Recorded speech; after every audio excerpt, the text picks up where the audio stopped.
दांत वाली बहू। रंजना कभी ब्रश नहीं करती थी। उसे कितनी बार उसके माँ बाप ने डांटा, लेकिन उसका कोई असर उस पर होता ही नहीं था, जिस कारण से उसके दांत पीले पीले हो जाते हैं। शादी के बाद।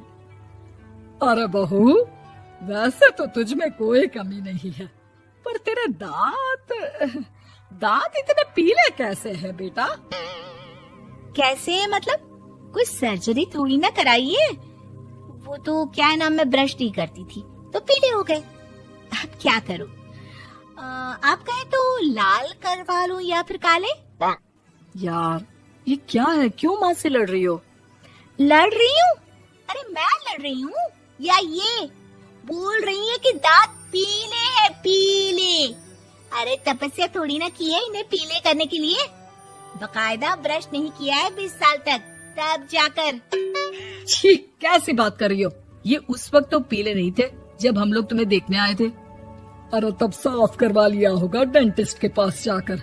अब देखो कैसे पीले पीले लग रहे हैं। रंजना सास की तरफ गुस्से से देखती है। फिर शुरू हो गई पीले पीले पीले। अरे पीले तो तब भी थे जब मेरे हाथ का रसगुल्ला उड़ा उड़ा कर खा रही थी और बोल रही थी, लड़की नहीं गुणों का खजाना दे रहे भाई साहब आप। खैर, अब वो लोग करते भी तो क्या करते, पीले दांत वाली बहू पल्ले पड़ी थी तो झेलना तो था ही। एक दिन कीर्तन में रंजना गाना गा रही थी। अरे कमला बहन, माँ का द्वार है, यहाँ तो सब शुद्ध होकर आते हैं, फिर अपनी बहू को ब्रश भी नहीं करवाती तुम। दूर से पीले पीले दांत भक्ति में बाधा उत्पन्न कर रहे हैं। अरे कोई 2 साल की बच्ची थोड़ी ना लेकर आई हूँ मैं बहू बनाकर। अच्छी खासी लड़की है, अरे कैसे करवाऊं ब्रश? ये तो उसे खुद करना चाहिए ना। अब माँ बाप तो इसके जैसे तैसे निपटा दिए, ये नहीं सोचा कि सास कैसे संभालेगी। सास बहू को लेकर घर आ जाती है, लेकिन सोच लेती है कि अब इसे लेकर कहीं नहीं जाएगी। अगले रोज बहू कहती है, अरे क्या हो गया, मंदिर नहीं जाना क्या? कीर्तन का वक्त हो रहा है। मेरी मधुर वाणी से कान्हा जी जागते हैं और सोते हैं। आप तो जानती है ना उनकी भक्ति में कितना मन लगता है मेरा। वो क्या है ना, तबीयत ठीक नहीं लग रही है मेरी, आराम करूंगी मैं। तबीयत ठीक नहीं लग रही? अभी तो मिथुन के गाने पर नाच रही थी आप, और अब बोल रही है कि तबीयत ठीक नहीं लग रही। अरे भक्ति में मन लगा लो सासू माँ, ऊपर जाना है, क्या मुंह दिखाओगी आप? हाँ? सास को बहू की बात पर गुस्सा आ जाता है। मैं क्या मुंह दिखाऊंगी, इसकी चिंता तो ना कर, समझी? अपने मुंह की चिंता कर, जो ये पीले पीले दांत लेकर हर जगह पहुंच जाती है। पता है लोग कितना मजाक बनाते हैं। ना जी ना, मैं नहीं जाना कहीं तेरे साथ। तो ये बात है, कोई ना, मत जाओ, मैं अपने कमरे में ही बैठकर भक्ति कर लूंगी। ऊपर वाला दांत थोड़ी ना देखता है, मन देखता है, भावना देखता है। और अरे बस बस, तू सब कुछ दिखा, बस ये सफेद चमकदार दांत ना दिखाना किसी को, है? जा यहाँ से। बहू को सास की बात का कोई फर्क नहीं पड़ता, वो तो जैसी थी वैसी ही रह जाती है। सुबह नहाकर किचन में खाना बनाना, फिर खाना खाना, कीर्तन भजन करना और सो जाना। एक दिन, माँ जी मैं सहेली के घर जा रही हूँ, शाम को लेट आऊंगी। हाँ हाँ तो जाना, मैंने कौन सा तेरी आरती करनी है घर पर बैठकर। रंजना सहेली के घर जाती है, जहाँ वो पार्टी में जाने की तैयारी कर रही होती है। अरे शिखा, कहाँ जाने की तैयारी कर रही है? मैं गलत वक्त पर आ गई क्या? अरे नहीं यार, उल्टा सही वक्त पर आई है।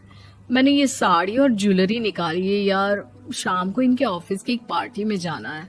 बताना कैसा लग रहा है ये सब? नहीं यार, इस ड्रेस के साथ तो वो वाली ज्वेलरी अच्छी लगेगी। हाँ हाँ सही बोल रही है, मैंने ध्यान ही नहीं दिया। वैसे तो हमेशा से मस्त फैशन सेंस रखती है। तो बड़ा जाती होगी ना पति के साथ पार्टी में। रंजना कुछ नहीं बोलती, बस सोचती है कि यार काश ये बात सही हो जाती, पर मैं क्यों नहीं जाती पार्टी में? क्या इन लोगों की कोई पार्टी होती नहीं होगी? रंजना घर आती है और रात में पति से सवाल करती है, एक बात बताइए, आप मुझे किसी पार्टी में क्यों नहीं ले जाते? क्या आपके यहाँ ऑफिस में पार्टी नहीं होती? पति बेचारा क्या कहता कि दांत पीले हैं तुम्हारे इसलिए। अरे कोई पार्टी होती नहीं हम लोगों के ऑफिस में, तो कहाँ से लेकर जाऊं? और मार्केट, मॉल, कहीं वीकेंड घूमना, कहीं तो। अरे यार, सारे हफ्ते में एक छुट्टी मिलती है, तो सोचता हूँ कि आराम ही कर लूं। क्यों? रंजना मन मार के रह जाती है। पहले कभी सास के साथ मंदिर जाया करती थी, लेकिन वो भी सास ने ले जाना बंद कर दिया। घर बैठी बैठी रंजना बोर हो जाती है। तभी उसे आइडिया आता है और वो मायके जाने का सोचती है। सासू माँ, 2 दिनों के लिए मम्मी के घर जा रही हूँ। अच्छा अच्छा, ठीक है, आराम से जा। और हाँ, माँ से कुछ अच्छी आदत सीख कर आना कि कैसे शरीर के हर भाग की तरह दांतों की सफाई भी जरूरी होती है, समझी? शुरू हो गई ना आप। वो लोग आपकी तरह नहीं है कि छोटी छोटी बात का बतंगड़ बना दे। उन लोगों के लिए मैं मायने रखती हूँ, ना कि मेरे पीले पीले दांत। रंजना माँ को बिना बताए उन लोगों को सरप्राइज देती है, लेकिन जैसे ही वो दरवाजे पर पहुँचती है, अंदर देखती है कि घर वाले कहीं जा रहे होते हैं। अब माँ, काश रंजना दीदी के दांतों वाली प्रॉब्लम नहीं होती, तो वो भी हम लोगों के साथ चलती ना बुआ जी की बेटी की शादी में। हाँ बेटा, लेकिन अब उसे कौन समझाए कि उसको उसके पीले दांत नहीं दिखते, लेकिन उसके आसपास के लोगों को कितना एम्बैरेसिंग फील कराते हैं।